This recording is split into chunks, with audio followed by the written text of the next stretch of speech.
Hi friends, ನಮಸ್ತೆ. Welcome to ಸುಚಿಲಾಗ್. ಇವತ್ತು ಪುಳಿಯೋಗರೆ ಮಾಡೋಣ ಬನ್ನಿ ಫ್ರೆಂಡ್ಸ್. ಒಬ್ಬೊಬ್ರದ್ದು ಒಂದೊಂದು ಸ್ಟೈಲ್ ಇರುತ್ತೆ. ಇದು ನಾನು ಮಾಡೋ ರೀತಿ, ಅದಕ್ಕೆ ತೋರಿಸ್ತಾ ಇದ್ದೀನಿ. ಬನ್ನಿ ಸ್ಟಾರ್ಟ್ ಮಾಡೋಣ. ಬಾಣಲೆ ತೊಗೊಂಡಿದ್ದೀನಿ, ಎಣ್ಣೆ ಹಾಕಿದ್ದೀನಿ. ಎಣ್ಣೆ ಕಾದ್ಮೇಲೆ ಸಾಸಿವೆ ಹಾಕೊಳ್ಳೋಣ. ಸಾಸಿವೆ ಸಿಡಿಲಿ. ಸಾಸಿವೆ ಸಿಡಿದ್ಮೇಲೆ ಕಡಲೆಕಾಯಿ ಬೀಜ, ಕಡಲೆಬೇಳೆ, ಉದ್ದಿನಬೇಳೆ ಹಾಕಿದ್ದೀನಿ. ಇದೆಲ್ಲ ಚೆನ್ನಾಗಿ ಫ್ರೈ ಆಗಲಿ, ನೀಟಾಗಿ ಫ್ರೈ ಆಗಬೇಕಿದು. ಇದು ಫ್ರೈ ಆದಮೇಲೆ ಒಣಮೆಣ್ಸಿನ್ಕಾಯಿ, ಒಂದು ಎರಡೋ ಮೂರೋ ಒಣಮೆಣ್ಸಿನ್ಕಾಯಿ ಮತ್ತು ಸ್ವಲ್ಪ ಕರಿಬೇವು ಸೊಪ್ಪು.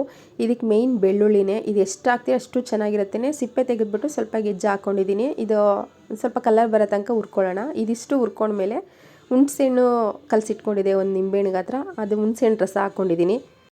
ಇದ್ರ ಜೊತೆಗೆ ಸ್ವಲ್ಪ ಅರಿಶಿನ ಮತ್ತು ಚಿಲ್ಲಿ ಪೌಡ್ರ್ ಹಾಕ್ಕೊಂಡಿದ್ದೀನಿ.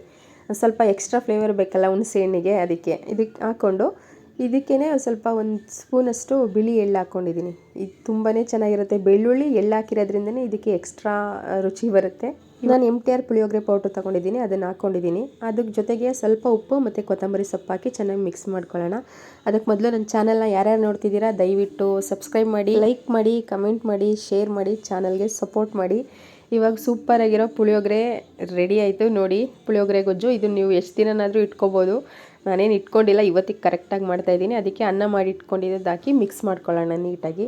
ನೀವು ಒಂದ್ಸಲ ಟ್ರೈ ಮಾಡಿ, ಕಮೆಂಟ್ ಮುಖಾಂತರ ಹೇಗಿದೆ ಅಂತ ತಿಳಿಸಿ. ನೋಡಿ, ಸೂಪರಾಗಿರೋ ಪುಳಿಯೋಗರೆ ರೆಡಿ ಆಯಿತು. Thank you friends.